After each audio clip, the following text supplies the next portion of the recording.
இந்த நாட்டில் உள்ள பல பேருக்கு இவரை பற்றி தெரியாது. ஆனால் இவரோட வாழ்க்கை தோல்விகளையும் தடைகளையும் எப்படி எதிர்கொள்றதுன்னு நமக்கு கற்றுக் கொடுக்கும். ஆந்திர பிரதேஷ்ல இருக்கிற ஒரு சின்ன கிராமத்துல ரொம்ப ஏழ்மையான விவசாய குடும்பத்துல ஸ்ரீகாந்த் பிறந்தார். பிறக்கும் போதே அவருக்கு கண் தெரியாது. அவர் பிறந்தப்ப சுத்தி இருந்த சொந்தக்காரங்க எல்லாரும் அவங்க பெத்தவங்க கிட்ட இவரால உங்களுக்கு பாரம் தான், இவரை ஆதரிக்காதீங்க அப்படின்னு சொன்னாங்க. ஸ்கூல்ல சேர்ந்த போதும் மற்ற பசங்க எல்லாரும் அவனை தள்ளியே வச்சாங்க.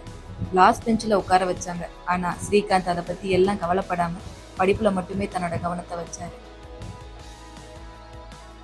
10th ஸ்டாண்டர்ட்ல நல்ல மார்க் எடுத்துட்டு 11th அவருக்கு சயின்ஸ் குரூப் எடுத்து படிக்கணும்னு ஆசை. ஆனா அந்த போர்டு என்ன சொன்னாங்க தெரியுமா? கண் தெரியாதவங்க சயின்ஸ் படிக்கக்கூடாது, ஆர்ட்ஸ் தான் படிக்கணும்னு பெர்மிஷன் தரல. ஸ்ரீகாந்த் அங்க துவண்டு போகல. அவர் என்ன பண்ணார் தெரியுமா? கவர்மெண்ட் மேல கேஸ் போட்டார். 6 மாசம் போராடி கண் தெரியாதவங்களும் சயின்ஸ் படிக்கலான்னு சட்டத்தையே மாற்ற வச்சார். திரும்ப சயின்ஸ் படிச்சு 12th போர்டு எக்ஸாம்ல 98% டாப் மார்க் எடுத்து ஜெயிச்சார்.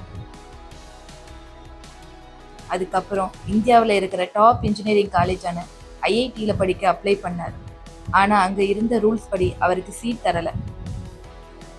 இந்தியாவில் சீட் தரலன்னா என்ன, நம்ம உலகத்திலேயே பெரிய காலேஜான எம்ஐடியில் சேர்ந்து படிக்கலாம் அப்படின்னு முடிவு பண்ணார். அங்கே அவரோட திறனை பார்த்து ஃபுல் ஸ்காலர்ஷிப்போட சீட் கொடுத்தாங்க. எம்ஐடியில் முதல் பிளைண்ட் ஸ்டூடெண்ட் அவர் தான். கிராஜுவேஷன் முடிச்சு அமெரிக்காவில் பெரிய சம்பளத்தில் வேலை கிடைச்சிது. ஆனால் அவர் அங்கே இருக்க விரும்பலை. தன்னை மாதிரி தடைகளை சந்திக்கிற மற்றவங்களுக்கு வழிகாட்டணும்னு நினைச்சாரு. அதனால அவர் இந்தியா திரும்பினார். இந்தியா வந்து வாலண்ட் இண்டஸ்ட்ரீஸ் அப்படிங்கிற எக்கோ ஃப்ரெண்ட்லி பேக்கேஜிங் கம்பெனியை ஆரம்பிச்சாரு.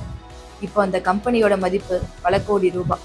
இதுல எல்லாரையும் விட பெரிய விசேஷம் என்னன்னா, அவரோட கம்பெனியில இருக்கிற 60% மேலானவங்க பிசிக்கலி சேலஞ்சு பீப்புள் தான். ஸ்ரீகாந்த் பொல்லா ஒரு மேடையில பேசும்போது என்ன சொன்னார் தெரியுமா? உலகம் என்ன உன்னால முடியாதுன்னு சொல்லும்போது நான் அவங்கள பார்த்து ஏன் முடியாதுன்னு கேட்டேன்.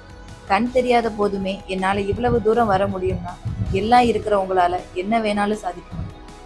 நம்ம வாழ்க்கையில ஏதாவது தடை வரும்போதோ இல்லை நம்ம நினைச்சது நடக்கலைன்னு தோணும் போதோ ஸ்ரீகாந்த் பொல்லாவை நினைச்சு பார்க்கணும். நம்மளால முடியாதுன்னு மற்றவங்க சொல்ற எந்த ஒரு தடையும் நம்ம நம்பிக்கையை விட பெருசல்ல. இந்த இன்ஸ்பைரிங் ஸ்டோரி உங்களுக்கு பிடிச்சிருந்தா கண்டிப்பாக உங்கள் ஃப்ரெண்ட்ஸுக்கு ஷேர் பண்ணுங்க. வேற எந்த பர்சனோட ஸ்டோரி உங்களுக்கு தெரிஞ்சுக்கணும்னு ஆசையோ அவங்களோட நேமை கமெண்ட் பண்ணுங்க. நெக்ஸ்ட் வீடியோ உங்களுக்காக அந்த பர்சனை பற்றி நான் போடுறேன். தேங்க்யூ.